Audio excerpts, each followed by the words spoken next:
Meet the Junkyard dog, a Fallout 4 build I've had the idea of for a long time now, and with the Makeshift Weapon pack now released, it's become a reality. The special stats for this build are Strength 6, Perception 1, Endurance 6, Charisma 1, Intelligence 8, Agility 6, and Luck 1. Perception, Charisma, and Luck are all dump stats. You don't need them, get them out of here. Intelligence being high means you level quickly, helping you to get your perks even faster. And speaking of perks, I've split them up into 3 categories. Major perks are the ones you need to prioritise above all else. Get them as soon as you can. Minor perks are ones that help out the character, and you should still focus on getting, but only if there's no major ones to get first. And then the role-playing perks are just here to add a little flavour. You don't need to get them, but they do help characterise the build a little. The major perks for this build are Heavy Gunner, Strongback, Science, Armourer, and Gun Nut. Heavy Gunner is our damage perk.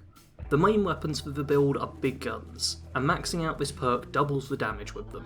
Considering the damage of these weapons tends to be pretty high anyway, that means you end up dealing ludicrous damage in the late game. Strongback gives you an additional 50 carry capacity, and also allows you to still run around and fast travel when you're over carry weight, a perfect perk for you hoarders out there. Science, Armourer, and Gun Nut are crafting perks. You need them in order to craft upgrades for your gear. Simple as. The minor perks for this build are Life Giver, Action Boy, Chemist, Scrapper, and Robotics Expert. Life Giver might just be the most underrated perk in the game. The first 2 levels just give you extra max health, but the 3rd level also gives you constant health regeneration. At level 20. It really doesn't take that long to hit level 20, so this is pretty early on to get such a great benefit. Action Boy refills your action points faster.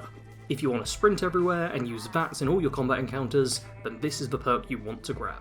Chemist not only unlocks a few extra chem recipes, but also increases the duration of any chems you take. Ensure your buff tats last the full duration of the fight, and that Jet slows everything down for a real long time. Scrapper gets you more scrap. This build fucking loves scrap, so scrap that scrap with Scrapper or we'll get into a scrap. Robotics Expert lets you hack robots, but more importantly, it unlocks more options on the robot workbench. If you want loads of fancy options available for the robots you make, then you'll need to grab this perk. And finally, the role-playing perks. Hacker, Blacksmith, and Chem Resistant. Hacker feels like a good fit for this character, as while they are quite the shabby looking guy, they're still plenty smart and tech savvy, so no doubt they know how to crack firewalls and other things that hackers definitely say. Blacksmith is a crafting perk, designed to let you alter your melee weapons. You don't wield any melee weapons, but if you want your robots to have a giant hammer or a drill arm, then you'll need to invest in this perk too. And finally, there's Chem Resistant. Just 2 perk points and you'll never be addicted again. If only life were so simple. Certainly not a needed perk, as Addictal and Doctors can be found easily enough, but it's still nice to have. The main weapon for this build is the Baseball Launcher. This weapon is utterly broken. If you use it inside of VATs, then a single shot will fire off a dozen or so rounds, even though there's only 9 rounds in the ammo tube. Not only does this mean you'll get to deal bonus damage to your target, but you can also pick up the baseballs off the ground in order to get your ammo back and then some. Although if you do find yourself running low on ammo, you can craft these at a chemistry station with a baseball and some oil. As long as you buy baseballs from Mo whenever you're at Diamond City, you should have no problems keeping this weapon stocked up. In terms of modding, you want to max out the damage, and I'd also recommend the Flaming mod too. It doesn't say it improves anything, but I figured the burning effect must deal some damage over time to enemies. And it also makes the baseballs a lot easier to find on the ground, as they'll be emitting light constantly. There's a couple of things you do have to work around with this particular weapon. The first is that it's just flat out not as good outside of VATs. It still does okay, but the slow charge time and wonky accuracy can be a problem. And speaking of the accuracy, the actual VAT's hit percentage isn't anywhere near as important as making sure there's a clear firing line between you and your target. The slightest obstacle will cause all your baseballs to miss, so watch those sightlines. In addition to this weapon, I'd also advise grabbing the Rapid Pipe Grenade Rifle in the When Pigs Fly quest. This is a lightweight but pretty deadly grenade launcher, great for dealing with a small clump of enemies, or finishing off anyone hiding behind cover. I'd say the only downside to this weapon is the ammo, which you will need to buy a fair amount of from vendors, as it's super rare elsewhere. Final recommended weapon is Big Boy with the Piggy Bank Launcher mod. Let's take a second to break down what that actually is. Big Boy is a legendary Fat Man you can purchase in Diamond City, which makes the weapon launch 2 nukes instead of 1. And the Piggy Bank mod is one you get in When Pigs Fly quest, which changes a fat man from launching mini nukes to launching somehow more deadly piggy banks. To show you just how deadly the weapon is, here it is versus a full health super mutant behemoth. While those three weapons are the only ones I'm recommending, I did also use the sword blade launcher and nail gun when I was playing as this build, but I can't really recommend either, except for role-playing purposes. The sword blade launcher is just flat out bad. I genuinely don't think I have a single positive thing to say about it. The nail gun, on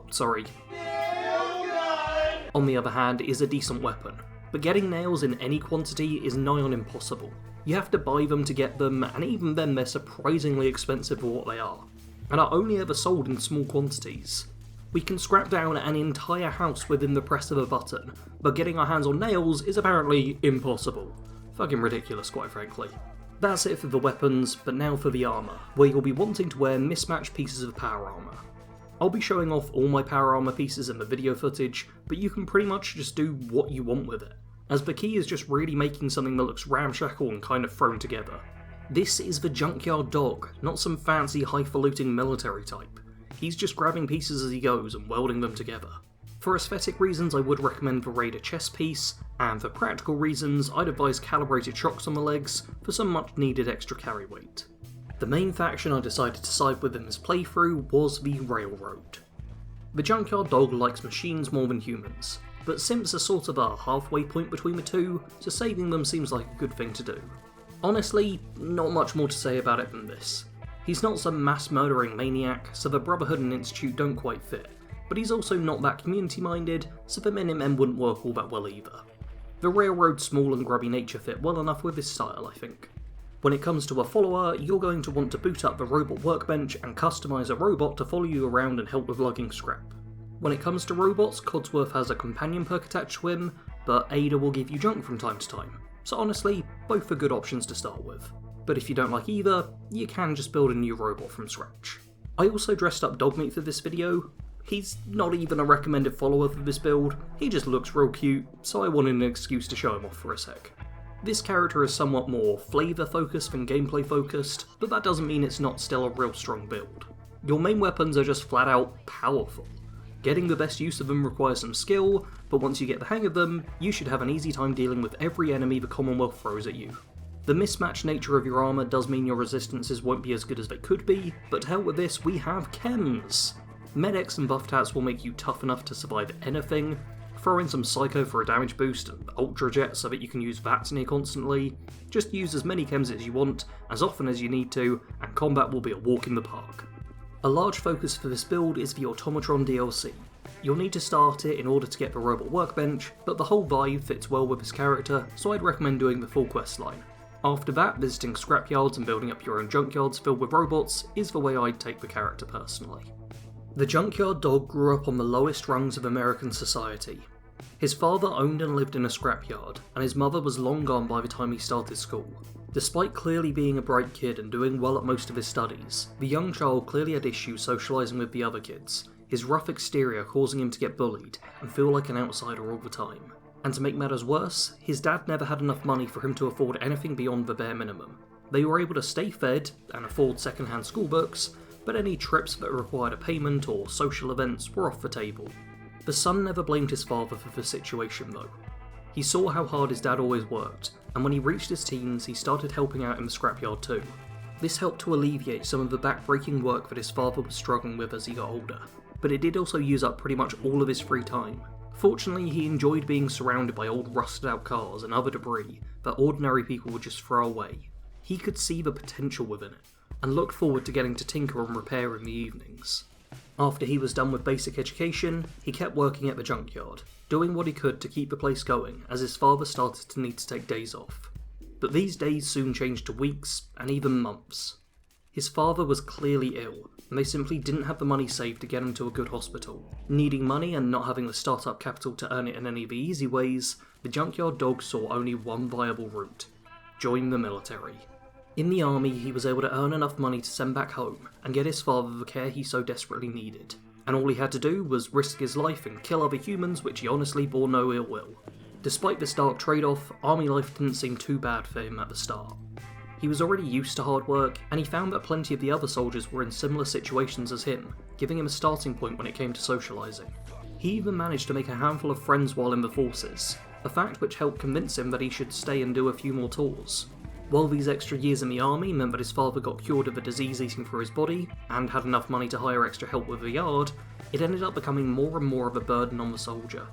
The bloody nature of conflict was something he grew unnervingly used to, but what he could never get over was how he lost his friends over the years. One by one they would either get moved to other units, or he'd watch firsthand as they died in battle. It was bad enough having the enemy kill off the people he cared about, but after one particularly bloody and brutal battle, he lost yet another of his closest friends, as a foolish new heavy trooper set off a mine with his iron boot, tearing apart 2 of the squad. He'd already been considering leaving, but that proved to be the last straw.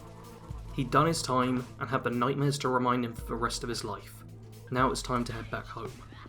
Back in the mainland, he was able to spend the final few years of his father's life by his side, helping at the scrapyard and ensuring he never learned that the yard was no longer making enough money to keep itself running.